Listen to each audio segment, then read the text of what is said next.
Je m'appelle Thomas Messias, je suis un homme blanc, cisgenre, hétérosexuel, et mes parents viennent de fêter leur 39e anniversaire de mariage. Alors autant vous dire que quand j'étais jeune, les familles recomposées, ça ne me parlait pas beaucoup.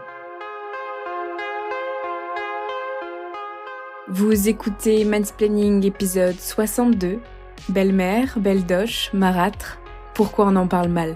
Un podcast slate.fr. J'ai découvert sur le tard, grâce aux discussions avec mes amis, qu'on pouvait avoir un beau-père, une belle-mère, des demi-frères, des demi-sœurs, voire même qu'il était possible de devoir cohabiter avec des enfants avec lesquels on n'a techniquement aucun lien familial. De l'eau ayant coulé sous les ponts, j'ai aujourd'hui 3 enfants, je suis séparé de leur mère depuis quelques mois, et si mon objectif de vie est de ne plus jamais vivre avec quelqu'un, si ce n'est avec mes propres enfants, j'ai néanmoins lu avec appétit le nouveau livre de Fiona Schmidt. Fiona, bonjour. Bonjour. Tu es journaliste et essayiste, et le 5 mai, tu as publié ton petit dernier chez Hachette. Il s'appelle « Comment ne pas devenir une marâtre ?» avec ce sous-titre qui est « Guide féministe de la famille recomposée ». Alors pour commencer, est-ce que tu peux nous raconter comment, toi qui n'as jamais voulu d'enfant, c'était même le sujet de ton précédent livre, tu t'es retrouvé avec ce cataclysme qui t'est tombé dessus il y a à peu près 10 ans, si je me rappelle bien? Il y a 10 ans exactement, oui. Alors effectivement, c'était pas du tout prévu que je tombe amoureuse d'un père de famille nombreuse. Enfin, il avait 3 enfants, il a toujours 3 enfants. Et comme tu l'as dit, je n'ai jamais voulu d'enfants, je n'ai jamais voulu devenir mère. Et tout d'un coup, j'en ai eu 3. C'est-à-dire qu'il y a eu 3 enfants qui sont brutalement entrés dans ma vie en même temps que leur père. Elles avaient à peu près quel âge à l'époque? Ce qui est assez amusant, c'est que la première était adulte, puisqu'elle a 10 ans de moins que moi seulement, oui, parce que mon amoureux est beaucoup plus vieux que moi, il a 15 ans de plus que moi. La première était donc adulte, la seconde était ado, elle avait 15 ans, et la plus petite avait 7 ans. Donc j'ai eu un échantillon représentatif de toutes les joies de la belle parentalité. Ça t'a permis d'acquérir une belle expertise sur ce nouveau livre, parce que effectivement, on voit bien, d'ailleurs tu le compartimentes assez bien à plusieurs moments, que si les beaux enfants sont adultes, enfants ou adolescents, c'est pas du tout les mêmes problématiques forcément qui vont se présenter à toi. Tu commences ton livre en citant pas mal de chiffres, et il y en a un ils m'ont pas mal interpellé tous, mais il y en a un que je voudrais citer, c'est que 796 000 beaux-parents vivent avec les enfants de leur conjoint. Là, on parle des chiffres français. Je trouve que c'est quand même un chiffre assez conséquent. J'avoue que si on m'avait demandé de faire une évaluation, j'aurais sans doute dit beaucoup moins. Donc, t'écris ce livre qui s'adresse avant tout aux belles-mères, et en tout cas, tu parles toi en tant que belle-mère, en tant que marâtre, puisque c'est le mot aussi que tu utilises. C'est aussi pour d'ailleurs marquer la différence avec la belle-mère, qui en français désigne aussi la mère du conjoint ou de la conjointe. Voilà, c'est un livre plutôt orienté belle-mère, même si c'est pas uniquement le cas. Alors qu'en fait, t'expliques chiffre à l'appui qu'il y a beaucoup plus de beaux-pères. Oui, il y a beaucoup plus de beaux-pères, tout simplement parce que dans la plupart des cas, en cas de séparation, contrairement à ce qu'on pense, la garde alternée n'est pas du tout la norme. C'est quand même encore aujourd'hui une exception, même si ce mode de garde est de plus en plus répandu. Mais dans la plupart des cas, c'est la mère qui a la garde des enfants. Et donc les belles-mères sont plus des belles-mères occasionnelles, les belles-mères des week-ends et des vacances, que des belles-mères à plein temps. Et les problématiques ne sont évidemment pas les mêmes selon qu'on vive la moitié de l'année avec les enfants de son ou de sa conjointe, ou si on les voit un mois tous les étés. Alors que, en plus, si on a soi-même des enfants, souvent on a soi-même la garde de ses enfants, et donc on cohabite assez peu avec ses beaux enfants. C'est l'INSEE que tu cites, qui dit que les beaux-pères sont presque 3 fois plus nombreux, puisqu'ils sont en France 584 000 contre 212 000 belles-mères.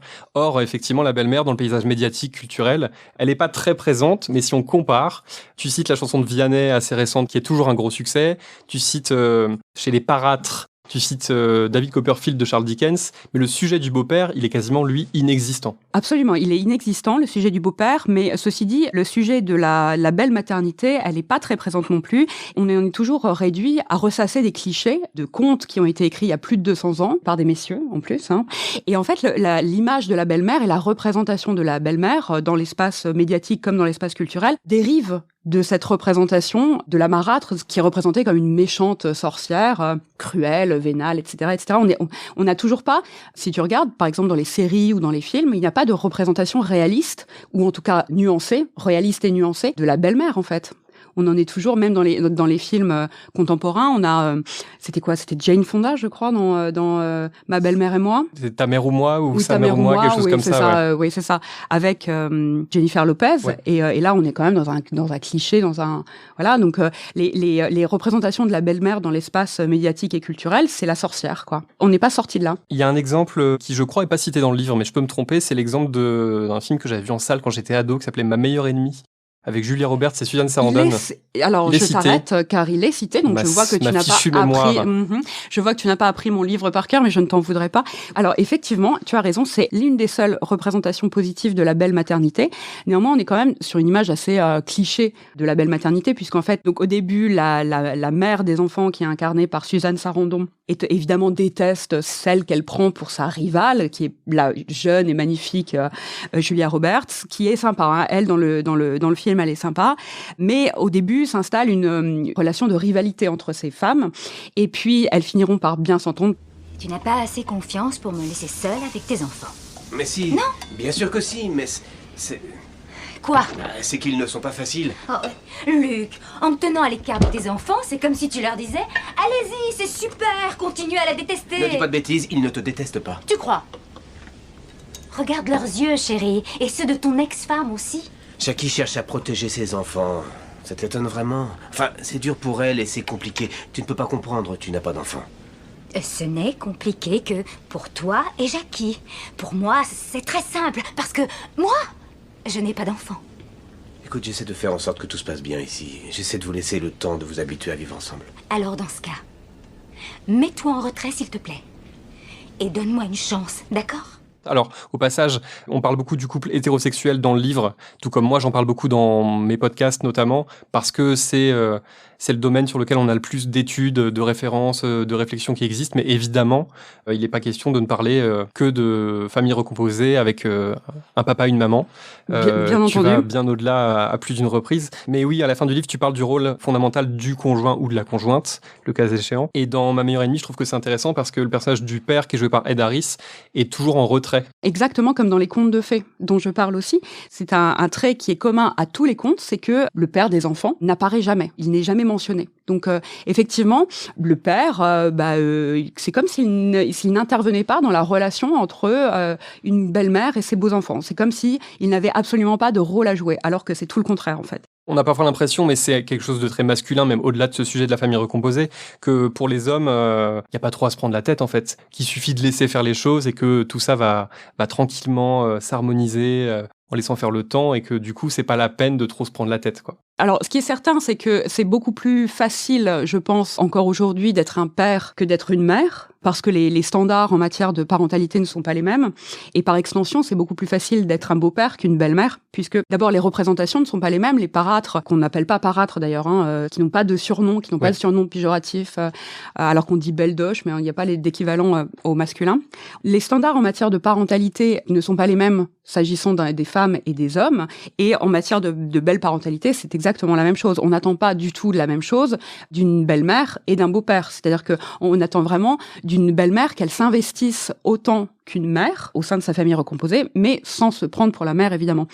Et puis, par ailleurs, ce qui est important de dire aussi, je crois, c'est que les beaux-pères ne souffrent d'aucun préjugé. On n'a pas de représentation négative des beaux-pères. Ouais, par exemple, à un moment, tu parles de la briseuse de ménage. Oui, qui est alors qu'avec tu cites des stats dans le livre qui montrent bien que il est assez rare que la belle-mère, elle ait commencé par être la maîtresse du père, que c'est vraiment dans une infime minorité de cas, et donc que la femme n'est pas une briseuse de ménage. Mais tu dis là aussi, comme pour le terme belle-doche qui n'a pas d'équivalent masculin, tu dis que briseur de ménage, ça n'existe juste pas en fait. Non, ça n'existe pas. Et ça, on en revient à un stéréotype, justement, dont souffrent les femmes, dont je parle aussi dans le livre. C'est qu'une mère célibataire avec des enfants, c'est considéré comme un handicap, disons-le, alors qu'un homme célibataire avec des enfants, ce sera plutôt une qualité, aux yeux, en tout cas, de certaines femmes, parce qu'on considérera qu'il a été capable de s'engager et donc de devenir père. Et donc, c'est plutôt une qualité et c'est plutôt un facteur qui contribue à la reconjugalité, si je puis m'exprimer ainsi, d'un homme. Donc, et par ailleurs, un homme qui entre dans la vie d'une femme qui a déjà des enfants sera vu comme un sauveur un peu qui sauve la pauvre mère célibataire de son célibat justement, puisque le célibat, je ne t'apprends rien, est quand même vécu comme une tragédie pour les femmes, alors que on soupçonnera toujours une femme qui entre dans la vie d'un homme avec ses enfants d'être une briseuse de ménage, effectivement, d'avoir comploté pour le séduire, voilà. Donc ce sera toujours louche en fait. Ouais, c'est ça, mais effectivement il y a ce double standard, on n'attend pas du tout la même chose des hommes et des femmes d'une façon générale, des pères et des mères, et donc ça se perpétue dans les familles recomposées. Les pères, une fois qu'ils sont juste un peu présents et qu'ils sont là dans le festif, c'est-à-dire s'ils viennent jouer un peu avec les enfants et que de temps en temps ils font la cuisine une fois par semaine, c'est déjà merveilleux. C'est exactement des pères super ça. impliqués. C'est exactement ça. Effectivement, la belle-mère, comme tu disais, il faut à la fois qu'elle soit très impliquée, mais qu'elle prenne pas le rôle de la mère. Donc il faut qu'elle ait fait les gâteaux d'anniversaire, mais qu'elle s'en vende pas trop. Et un peu moins bien que maman, mais quand même très bien. C'est ça. Alors, il y a plein d'études et il y a plein de chiffres dans le livre qui, je trouve, permettent vraiment de bien poser les choses à propos de la différence beau-père-belle-mère. Tu cites une chercheuse canadienne, Mavis Etherington, qui a travaillé toute sa vie sur les familles recomposées, qui a établi que 20% des enfants adultes de parents divorcés se sentent proches de leur belle-mère, alors que ce chiffre est de 50% pour le beau-père, par exemple. Il y a un écart assez conséquent. Et juste après, tu cites un autre chiffre qui vient d'une psychologue clinicienne qui s'appelle Constance Arons, qui dit que moins d'un enfant sur 3 perçoit sa belle-mère comme un parent, contre plus de la moitié pour le beau-père. Donc là aussi, en fait, le beau-père, on en attend moins. Il a juste à être là, à faire joli et effectivement à endosser ce rôle de sauveur sans rien faire. Et ça va beaucoup mieux marcher pour lui de façon beaucoup plus facile et beaucoup plus immédiate. Je pense qu'effectivement, quand tu ne souffres pas de préjugés historiques qui ont façonné ta représentation de ton rôle, et puis par ailleurs que tu ne souffres pas d'attentes aussi sociales très fortes, c'est quand même, tu peux avoir une relation beaucoup plus spontanée avec des gens qui t'ont pas choisi et que tu n'as pas choisi non plus. Il y a moins de pression, je dirais. Donc les relations et les liens peuvent se tisser plus spontanément, plus facilement aussi, je pense.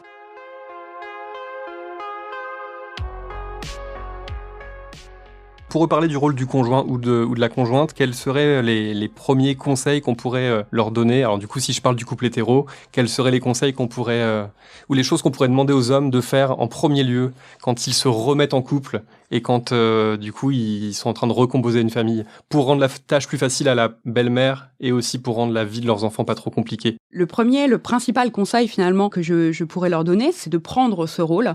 La plupart du temps, ils ont tendance à abandonner justement et à déléguer à la belle-mère. Il y a quand même cette idée souvent que la bonne entente entre une belle-mère et ses beaux-enfants dépendent uniquement de la belle-mère. Or, c'est faux. C'est-à-dire que le conjoint doit absolument lui permettre de tisser des relations, de trouver sa place auprès des enfants et au sein de la famille recomposée. C'est évidemment à elle de choisir le rôle qu'elle souhaite jouer auprès des enfants. Il ne doit en aucun cas le lui imposer. Néanmoins, c'est à lui de faire en sorte que ce rôle, que la belle-mère puisse tenir ce rôle, justement. Alors, il existe très très peu de livres. J'ai été très surprise de constater qu'il existait très très peu d'ouvrages à destination des familles recomposées, enfin qui parlent des familles recomposées. Et systématiquement, ce sont des ouvrages qui s'adressent aux marâtres, donc aux belles-mères, comme si elles étaient seules responsables du succès de la famille recomposée.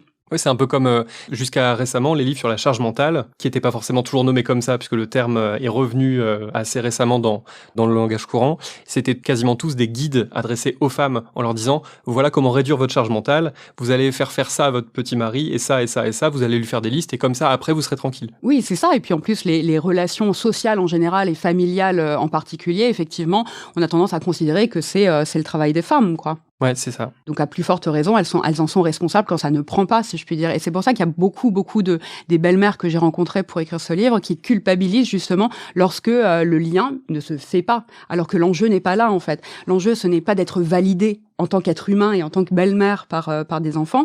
L'enjeu, c'est d'accepter, c'est d'admettre qu'ils soient là, qu'ils existent, évidemment, de ne pas gommer leur présence, de ne pas faire comme s'ils n'existent pas.